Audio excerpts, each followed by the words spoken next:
आमे किछि लोक जाइक कर्तृपक्ष को नवेदन करने अनुसार से आज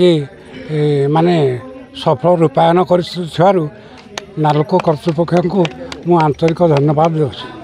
आवश्यकता अच्छी आज्ञा गोटे कथा अच्छी ये काठ माने सबदा काठ गोटे माने आजबेस्ट घर पछे खंडे घर एवं इलेक्ट्रिक व्यवस्था यहाँ आमर आगामी समय कले आम चिरप्रकृत हेबू। सर्वप्रथमे मु धन्यवाद देवी आपण मानक जहाँ हो ये मीडिया माध्यम प्रचार प्रसार हवा द्वारा नालको प्रशासनिक अधिकारी मानक आम जाइना भेटिलु ग्राम्य उन्नयन कमिटी सरपंच समिति मेम्बर और ग्रामवासी तरफ आम जाना भेट करूँ। ये पूर्व गोटे ओपन होता बाहर होता सबदा होता परवर्ती अवस्था जो से जानले जे प्रकृत पक्षे यह निश्चिंत हवा दरकार ये पाखापाखि नालको एवं आमर 4-5टी साइज निर्भर करुँच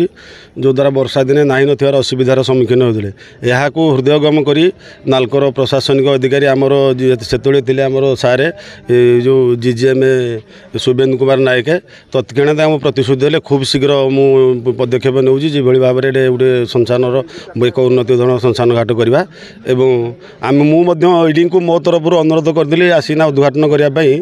कारण मत लगुच ईडी महाशय बोधे बर्तमान रिटायर्ड करेंगे से समय दे पारे कि से पारिपार्श्विक अंचल कथा ईडी महाशय मत लगुच से केवे जानती ना सी केवल से कागज कलम कार्य करती जोड़ा कि जीए प्रकृत पक्षे पारिपार्श्विक अंचल मानक दुख सुखरे साथी से भाया लोक को आज दंड दि जाऊँगी मत दुख लगुच सार को जो सब जिन शुणी तेणु मुझे कहवाई क्या विरोध में चाहूनी आज गोटे जहाँ भल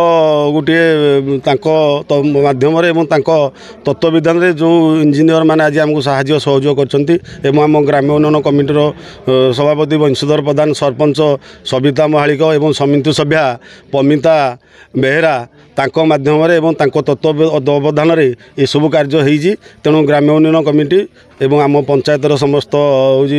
निर्वाचित प्रतिनिधि एवं ग्रामवासी मानक मुझे धन्यवाद देवा सहित सर्वप्रथमे मुझे शुभेन्दु सार को धन्यवाद दूसरी से दीर्घायु हूँ यही जोड़ी भी जातु से महत्व काम जारी रखु बोली मो आशा और भरोसा। कानसर उन्नयन कमिटीर जड़े सदस्य गोविंद चंद्र साहू आम जड़े ग्रामवासी कानसर ग्रामर जहाँ नालको तरफ साहाय्य सहयोग फल ये जो हरिश्चंद्र गृह और जो बैकुंठ द्वार धामटी आज सुरखुर भाव में आम उद्घाटन करूँ। आम कानसर ग्राम उन्नयन कमिटीर सभापति और संपादक साहाय्य आम जा सार पाखे पहुँचीलु ये असुविधा जनईलु जहाँ सार तत्काल भाव में कर कमल एवं सुंदर भाव में घरटी भेटी जाते सार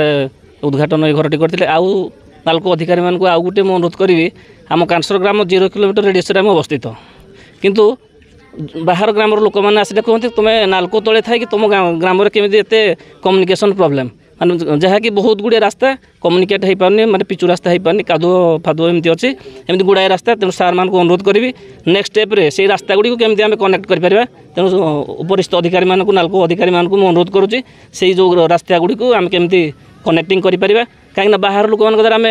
थटा माने गोटे थटा आम को कर आपण को नालको तले दीप तले एमती रास्ता कौन एमती कम्युनिकेशन तो प्रोब्लेम तो बहुत गुड़ाए रास्ता जोटा कम्युनिकेट हो पारनी तेणु सार मान को अनुरोध करी नालको अधिकारी मान अनुरोध करी से रास्ता गुड़िक भाव में केमती सुंदर भाव में पिचु कि पक्का कले आम उपकृत हो पार कानसर ग्रामवासी तरफ मुझे निवेदन रखुच्छी।